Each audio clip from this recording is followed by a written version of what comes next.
Hi everyone, my name is Jen Gerard. I am the president and CEO of Gerard Cosmetics. I am here today, just want to give you my thoughts about what has been going on in the beauty world lately.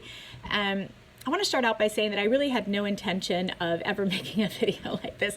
I am so not a YouTuber, a regular person. I feel like nobody really cares about my opinion, but you know, my favorite YouTuber actually reached out to me and encouraged me that I really should make a video. And when I thought about it, I thought, you know, I've been around this industry and worked with influencers for so long that I feel like I really do have something to add to the conversation, because I've been here for, you know, a lot of the evolution.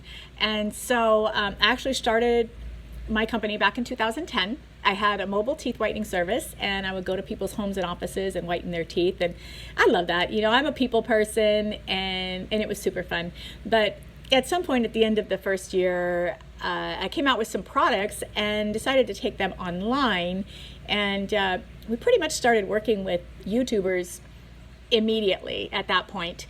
And, you know, I thought it was a really great thing that was going on. We would give the YouTubers a commission code, and you know, they would bring us business and we would pay them commission. The customers would get a discount. It felt like everybody was winning. And I know over the years, especially in the early years, when I would meet people who owned other brands or owned other companies, they'd be like, "You do what?" And I'd be like, "Yeah, you know, there's these girls and boys, and you know, they have these YouTube channels, and you know, we send them stuff, and you know, they talk about it, and they'd be like, "Oh, and that brings in business?" And I'd be like, "Yeah, it's really great." And I mean, for me, I would way rather give my money to a young man or woman who's trying to start a business than pay my advertising dollars to a conglomerate that owns, you know, thousands of magazines or radio stations or television stations. It just, I don't know, it's just more me. I love to mentor people, and you know, I developed some really good relationships with people over the years, people that I'll be friends with, you know, until the end of time. And I have most definitely opened my heart to people. I've opened my home to people. You know, I've offered the best advice that I could along the way. And I feel like there's nothing better than encouraging and investing in another human being. And so for me, it was just a very, very natural thing. And I apologize that I'm looking down. I do have some notes, and I have a lot of things that I want to say, and I want to make sure that that I get them all out. So at any rate, back in the early years, that's the way we did it. It was, you know, commission codes, and I felt like that was really working. And there were very few brands that were working with influencers at the time. And of course, you know, over the last few years, as more and more of the mainstream brands have jumped into the social media world, a lot of that has changed. And I've never really been a huge believer in paying for individual posts. To me, I feel like I would rather have people show my products because they legitimately love them. But we definitely got to a point where we had to pay for posts because everybody else was doing it. The bigger brands were doing it, and we just weren't able to get any promotion any other way. And I will say that over the last few years, the prices have definitely gone up, and the conversion has definitely gone down. As a business person, you know, at some point you have to just employ simple, basic math. So for instance, if I pay $10,000 for an Instagram post and it sells $500 worth of product, that's not a profitable business decision for me, and that was just happening way too often. And I'm not saying that people were charging too much, because I understand from the influencer's perspective, look, as a business person, I have to do what's right for me.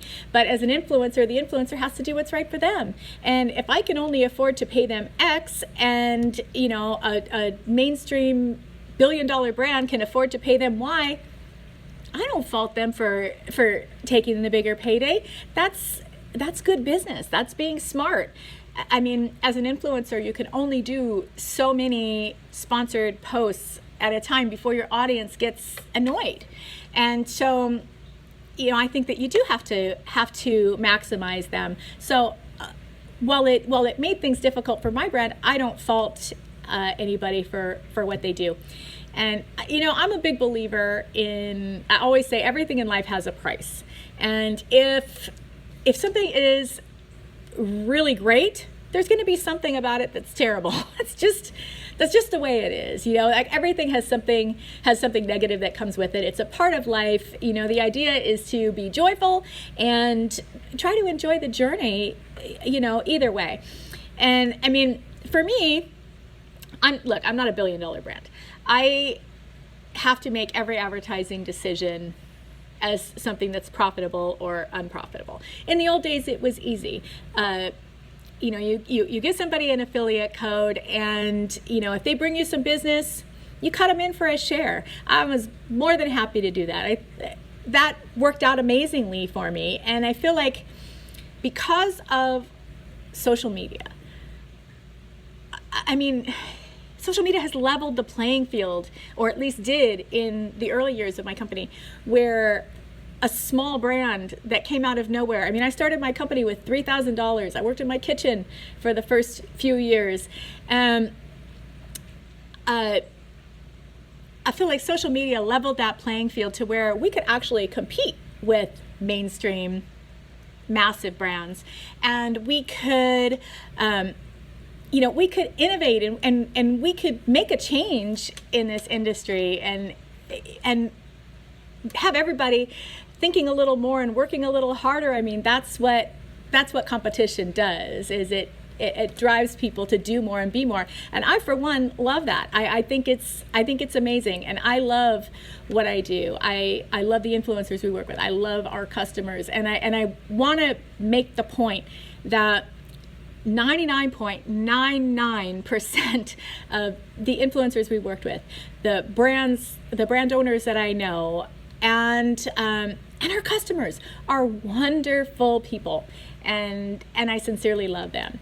Now, if I'm being real with you, I have to say that there are some mean girls, a few, in this industry, but they shouldn't ruin it for everyone else. And I feel like the vast majority of influencers are honest about their sponsorships and affiliate codes and all of that kind of stuff.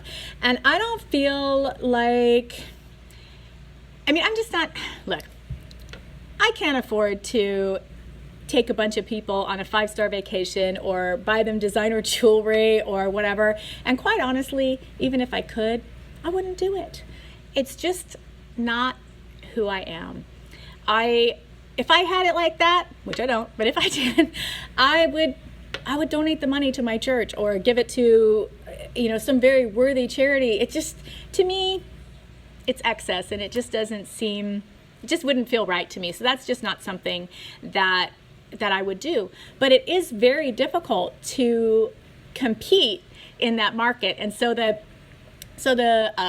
mega brands, or the more mainstream brands that have come into the social media world over the last few years and caused the supply and demand of these influencer payments, it has to some degree unleveled the playing field. It's made it harder for smaller brands, because we have to look at each spending decision as, is this going to be a profitable decision? Is this not going to be a profitable decision? And just like you would in any type of business. And I just want to say, like, every influencer that we have worked with over the years, I have treated them like family. As I said before, I have opened my heart, I've opened my home, I've given them the best advice that I could about how to grow their channel, and made connections for them, and just done what you would do, like how you would treat your family. And I'm going to say, when you get backstabbed and you get social climbed, or whatever you call it, it does hurt. It hurts very deeply. But with that said, it comes with the territory. It is what it is. And for me, I don't really, if somebody outgrows my brand, they don't want to talk about my brand anymore, fine. but don't stop being my friend, you know, because that's the part that hurts me as a human being. And when you love people, you really care about that kind of thing.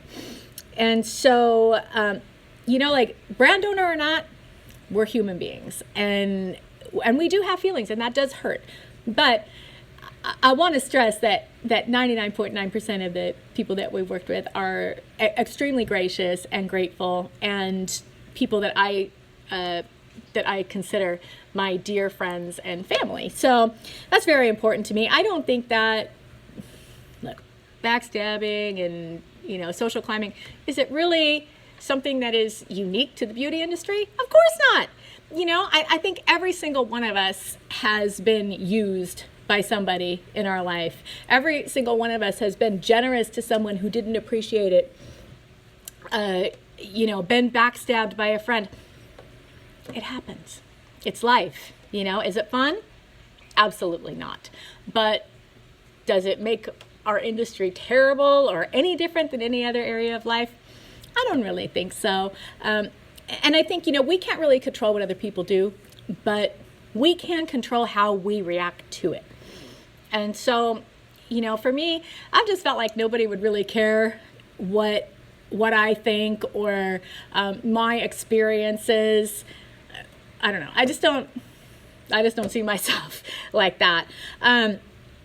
You know, I think, and the primary reason that I made this video is because if we want change, we have to be the change that we want. You know, if you're a brand, don't be afraid to say no. If something isn't going to work for you, if it's not in your budget, you know, look, if you pay this person, you're not going to be able to make your payroll, you're not going to be able to pay rent, don't do it. Don't feel like you have to. And if somebody says to you, look, if you don't pay me X number of dollars, I'm going to make a video and bash you, go, okay, you know, do what you got to do. Because the people who love you and the people who love your brand aren't going to be swayed by that. And more than likely, they might not see it right away, but they'll see it for what it is over time. And I think if you are an influencer, be authentic with your people. The one piece of advice that I have given to every influencer that we've worked with over the years is, look, don't ever show a product on your channel that you don't love with a capital L. I firmly believe that consumers are very smart, and they can sniff it out when you're not being authentic. And look, especially if it's my product, you know, I want people to use my products and show my products because they love them, not because I'm writing them a check. Believe me, I am more than willing to write them a check, but I want the reason to be because it's a product that they genuinely love. And I remember going to a beauty convention some years back when it was still just Whitening Lightning, and girls whipping their nude lip gloss out of their purse and their brow bar to go. And I remember one particular influencer, she had a good following, and she pulled out her brow bar. It was so worked over. That's how I knew somebody really loved our products, because they actually use them all the time. And look, I got a ton of makeup, but I use the same handful of products and kind of change out different things from time to time as I try new things, because that's my job. But I think, like, if you're an influencer, just be real. Just be real. And, you know, don't feel bad if you can't work with a particular brand because their budget isn't there. That's what it is. You know, we're okay with it. And, you know, I'm not looking to do, we haven't been doing much paid content since the end of 2016. I mean, it just wasn't working for us. And so, and then most importantly, if you're a customer, and we're all customers, right? We are all customers. Some of us brand owners and influencers probably buy more makeup than anybody. You have a lot of power.